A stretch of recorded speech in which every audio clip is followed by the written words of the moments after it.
Hey, good morning, guys. My name is Gary Reeves. I'm a copycat intern at Robins Air Force Base. I'm an 1102 contract specialist. I've been in civil service about 2 years now. I've had the honor and the pleasure of procuring supplies and services for our nation's warfighter. My first 14 months on the job, I was able to work in Special Operation Forces where we dealt in spares and repair buys for the HH-60G helicopter and your AC-130 aircraft. After rotating out of SOF, I moved to DCGS, which is Distributed Command Ground Systems, where we supported the C2ISR mission. Here we're dealing in services, software, hardware buys that provide actionable intelligence to the decision makers and the warfighters. While there was a lot of material in the courses, in the previous courses leading up to this facilitated course, I was able to take away two key things from different courses. The first key takeaway came from the introduction to warfare. I was able to learn about the differences between traditional warfare and irregular warfare. And when you're looking at the two, it really stood out because I didn't know the difference, but now I'm able to identify the difference because of the reading of the JP1 Doctrine of the Armed Forces. And when looking at the two, you can see traditional warfare, it's motivated by territory or by things such as policy changes, regime changes, where irregular warfare is motivated by ideology or religion or regime changes as well. It's a violent struggle between domination, both which are violent struggles, that's war. And also just the strategies are different. With traditional warfare, it's more direct. It's more, let me eliminate my enemy to accomplish this goal.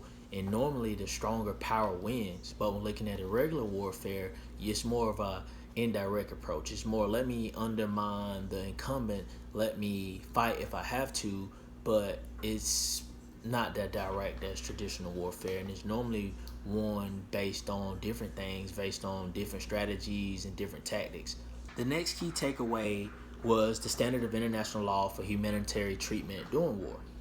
When enrolled in Foundations of Air Power, I learned about the Geneva Convention and how this agreement established certain rules during war, such as no targeting civilians, no inhumane treatment of detainees, and also no attacking hospital workers or aid workers. This kind of shocked me to learn about.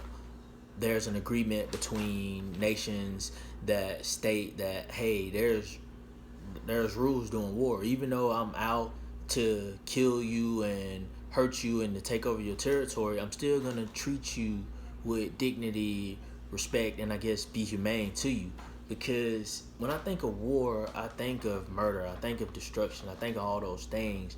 But to find out that there are certain rules to war, such as the rules of engagement, it kind of shocked me, and that really stood out to me and was another key takeaway from these courses that I learned about that I really found it. Pressing forward, my number one issue as it relates to air power begs the question of, has air power been successful in influencing the will of people?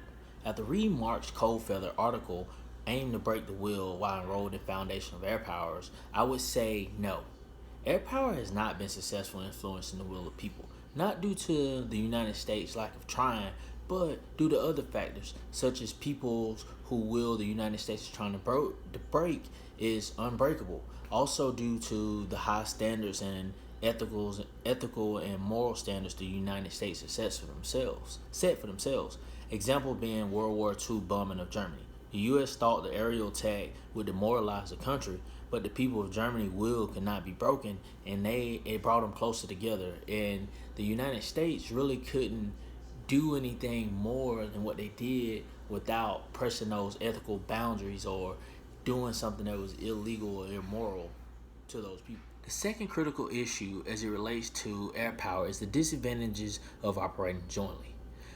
Through their course, Introduction to Joint Operations, it was clear to see the advantages and benefits of operating jointly. But throughout the course, I always wondered, what are the main disadvantages? What are the disadvantages of operating jointly?